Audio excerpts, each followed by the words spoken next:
అమ్మా సంజన, ఒకసారి ఇలా బయటికి రా అమ్మా అని పిలిచింది విమల.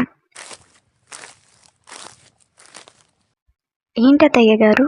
ఒంట్లో బాగోలేదా అమ్మా? నిన్నటి నుండి గదిలో నుండి అస్సలు బయటికి రావట్లేదేంటి? అదా, పెళ్లిలో అలసిపోయానండి. కొంచెం నలతగా ఉంటే రెస్ట్ తీసుకుంటున్నాను. అయ్యో, మరి ఇప్పుడు ఎలా ఉంది? హాస్పిటల్కి వెళ్దామా? వద్దత్తయ్య, ఇప్పుడు బాగానే ఉన్నాను. అవునా, సరే. ఇంతకు మహేష్ నిద్ర లేచాడా? ఫ్రెష్ అవుతున్నాడు అత్తయ్య. పిలవమంటారా? వాడిని నేను పిలుస్తాను, కానీ ఈరోజు చాలా బాగుంది. దేవుడి గదిలో పూజ చేసి దీపం వెలిగించి ప్రసాదం కూడా చేసి పెట్టు. అలాగే అత్తయ్య అంటూ విమల చెప్పినట్టు చేసింది సంజన. మహేష్, సంజన పూజ చేసింది, వచ్చి హారతి తీసుకో అని పిలిచింది విమల. తల్లి కోసం బయటికి వచ్చి దేవుడి ముందు చేతులు జోడించాడు మహేష్. అతనికి ఆఫీస్కి టైం అవుతుందని గబగబా సంజనని టిఫిన్ ప్రిపేర్ చేసి వడ్డించింది. నేను చెప్పినట్టుగా ఇప్పుడే ఈరోజే డ్రామా మొదలుపెట్టిందన్నమాట. ఇదేదో చెప్పిన వెంటనే వినొచ్చు కదా, ఎందుకు ఊరికే నా తల తినడం? పోనీలే, ఇప్పటికైనా వింటుంది చాలు. కొద్ది రోజులు అమ్మను సంతోషంగా ఉండనిస్తే ఎలాగోలా 6 నెలలు గడిచిన తర్వాత గొడవలు జరుగుతున్నట్టుగా మరో డ్రామా మొదలుపెట్టి డివోర్స్ తీసుకుంటే ఓ పని అయిపోతుంది అని తనలో తాను అనుకున్నాడు మహేష్. ఇలా పెళ్లి జరగగానే అలా ఆఫీస్కి వెళ్ళడం అవసరమా మహేష్? ఇంకో 4 రోజులు లీవ్ పెట్టేసి సరదాగా అమ్మాయిని బయటికి తీసుకెళ్తే బాగుండేది కదా. పర్లేదత్తయ్య, ఆయనకు ఆఫీస్లో వర్క్ ఏమైనా ఉందేమో, వెళ్ళనివ్వండి. సరే, ఇప్పటి వరకు వాడు నా మాటనే సరిగ్గా వినకపోయేవాడు. నువ్వైనా కాస్త చెప్పు చేతుల్లో పెట్టుకుంటావనుకుంటే నువ్వు కూడా వాడి దారిలోనే నడుస్తున్నావుగా. ఇలాగైతే చాలా కష్టం. కష్టమేముందత్తయ్య, భర్త అడుగుజాడల్లోనే కదా భార్య నడవాల్సింది. ఆయన ఇష్టాయిష్టాలు తెలుసుకుని కదా నేను మలుసుకోవాల్సింది. షికారుకి ఈరోజు కాకపోతే రేపైనా వెళ్ళొచ్చు. ఆయనకి పనులు ఉంటే చూసుకునివ్వండి. అబ్బో, ఈ మహానటి జీవించేస్తుందిగా. సడన్ గా ఇంత మార్పు ఎలా వచ్చిందో? బహుశా ఈమెకు కూడా నాతో ఏదైనా అవసరం వచ్చిందేమో. తినకుండా ఏం ఆలోచిస్తున్నావు మహేష్? ఈరోజు నీ భార్య వంట చేసింది, రుచి ఎలా ఉందో తనకు చెప్పు. బాగుందమ్మా, నువ్వు చేసినట్టుగా అయితే లేదు. వీడికి బొత్తిగా లౌక్యం లేకుండా పోతుంది. కొత్తగా పెళ్ళైన అమ్మాయి భర్త దగ్గర ఎన్నో ఆశలతో ఉంటుంది. ఒక మాట చాలా బాగుందని చెప్తే తను సంతోషపడేది కదా. ఇలా చెప్తే మనసు నొచ్చుకుంటుందని కూడా తెలియదు. తల్లి చేతి రుచి ఇంకెవరు చేసినా రాదు. నేను కూడా అత్తయ్య గారిలా చేయలేను. ఇలా చేశాను కదా, అడ్జస్ట్ అవ్వండి అని నవ్వుతూ అంది సంజన. దేవుడా, ఈ పిల్లను కాస్త నటించమంటే మరి అతి చేస్తుందేంటి? వీలైనంత త్వరగా ఇక్కడ నుండి బయటపడి ఆఫీస్కి వెళ్ళాలి. ఇంట్లో కన్నా ఆఫీస్లోనే ప్రశాంతంగా ఉంది అనుకొని గబగబా తినేసి ఆఫీస్కి వెళ్ళడానికి బయలుదేరాడు మహేష్. అంతలో తన స్కూటీలో ఇంటి ముందు ఆగింది ఝాన్సీ. ఆమెను చూడగానే నిర్ఘాంతపోయారు మహేష్, విమల. ఝాన్సీ, నువ్వేంటిక్కడ అని ఆశ్చర్యంగా అడిగాడు మహేష్. నన్ను ఇంత మోసం చేస్తావని అనుకోలేదు బాబా. నేను ఎవరిని మోసం చేయలేదు, నేనే మోసపోయాను. నువ్వు మోసపోయావా? నువ్వా నన్ను వదిలేసి పెళ్లి చేసుకుంది, లేక నేను నిన్ను వదిలేశానా? నీకు నా పట్ల ఎలాంటి ప్రేమ లేదు, వట్టి అట్రాక్షన్ మాత్రమే. ప్రేమలో ఉన్న నీతో ప్రేమ పెళ్లి నా మూర్ఖత్వం అనిపించుకుంటాయి. తప్పించుకోవడానికి నీ తప్పులన్నీ నాపై రుద్దాలి అనుకోకు బావా. నాకు న్యాయం కావాలి అని గట్టిగా అరిచింది ఝాన్సీ. ఆమె ఎవరో, ఎందుకు తమ ఇంటికి వచ్చి అరుస్తుందో తెలియక అయోమయంగా చూడటం మొదలుపెట్టింది సంజన.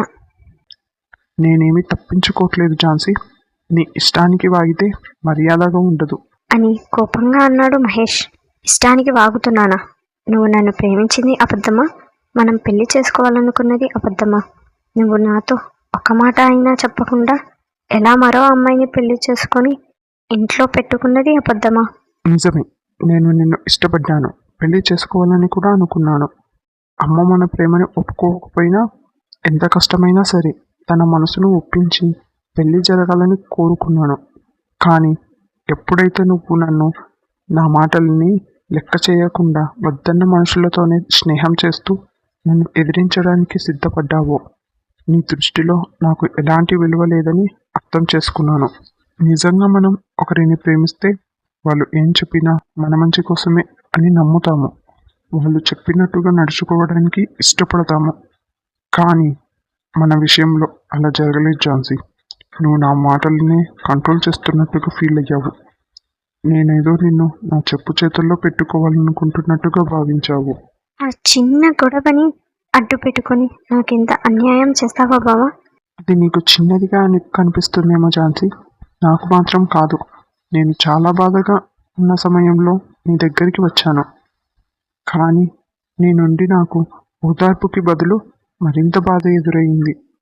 ఇలాంటి మనస్తత్వం ఉన్న అమ్మాయి ఒక భార్యగా ఎలా తన బాధ్యతలను నిర్వహించగలదు? పర్సనల్గా కూడా మనిద్దరికి సెట్ అవ్వదని ఆ రోజే నాకు అర్థమైపోయింది.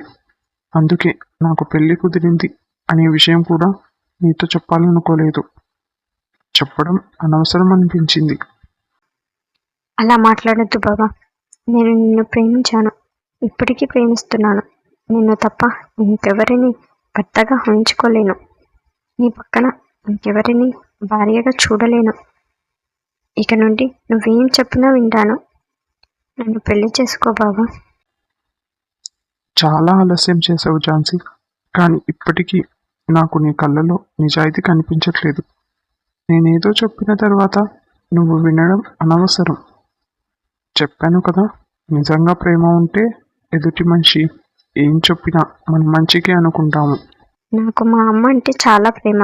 తన నిర్ణయాలు నా మనసుని ముక్కలు చేస్తున్నప్పటికీ తన మాటకి కట్టుబడి ఈ పెళ్లి చేసుకున్నాను. ఇలాంటి ప్రేమ, అటెన్షన్ నేను నీ నుండి కోరుకున్నాను ఝాన్సీ. కానీ నువ్వు నన్ను నిరాశపరిచావు. నీ మాటల్లోనే నాకు నీది ప్రేమ కాదని అర్థమయ్యేలా చేశావు. నాది ప్రేమ కాదని నువ్వెలా చెప్తావు బావా? నాది ప్రేమ కాకపోయినా నువ్వు నన్ను ప్రేమించావు కదా. నీ ప్రేమ కోసమైనా వెయిట్ చేయకుండా వెంటనే ఎలా పెళ్లి చేసుకున్నావు? ప్రేమ బంధం ఎప్పుడు రెండు వైపులా ఉండాలి. నేను ఎదుటివారి ప్రేమను ఆశిస్తాను, అడుక్కోను. ఏ క్షణమైతే నీది ప్రేమ కాదని నాకు తెలిసిందో అప్పుడే నేను నా ప్రేమను కూడా వదిలేసుకున్నాను. ఇప్పుడు నాకు నీ మీద ఎలాంటి ఫీలింగ్స్ లేవు. కాబట్టి ఇక్కడ గొడవ చేయకుండా వెళ్ళిపో. వెళ్ళను, నేను ఎక్కడికి వెళ్ళను. నువ్వు నన్ను పెళ్లి చేసుకునే వరకు నేను ఇక్కడే ఉంటాను. ఏంటి ఉండేది? చూస్తున్నాను కదా అని ఎక్కువ చేస్తున్నావు. ముందు నా ఇంట్లో నుండి బయటకు వెళ్ళు. కోపంగా అంది విమల. అత్త, నేను నీ మేనకోడల్ని. మనిద్దరిది ఒకటే రక్తం. నువ్వు కూడా నా మీద ఎలాంటి జాలి చూపించకపోతే ఎలా చెప్పు? వరసయ్యే నేను ఉండగా నువ్వు ఎలా మరో అమ్మాయిని కోడలిగా తెచ్చుకున్నావు? వరుస మాత్రమే ఉంటే సరిపోదు, బంధాలు కూడా బలంగా ఉండాలి.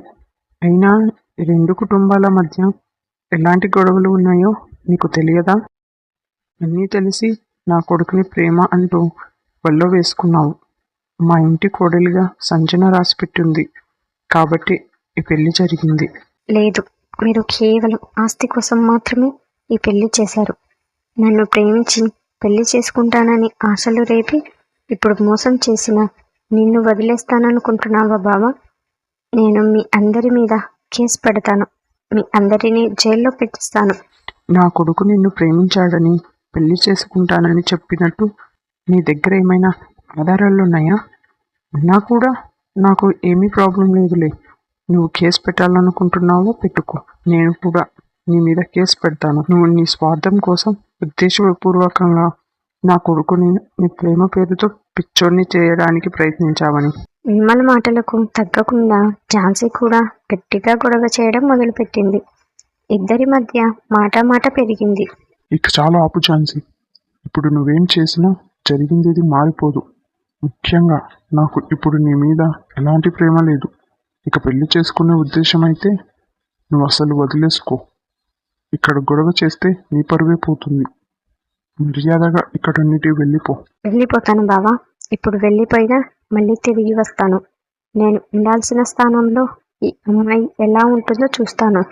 నీకు తనతో ఎలాంటి సంతోషాలు లేకుండా చేసి తిరిగి నా దగ్గరికి వచ్చేలా చేస్తాను అని ఛాలెంజ్ చేసి అక్కడి నుండి వెళ్ళిపోయింది ఝాన్సీ. ఇంతకు ఝాన్సీ ఏం చేయనుంది? ఎలా తన భావను దక్కించుకుంటుంది? ఈ గొడవను సంజన ఎలా అర్థం చేసుకుంటుంది? మహేష్ సంజన విడిపోనున్నారా?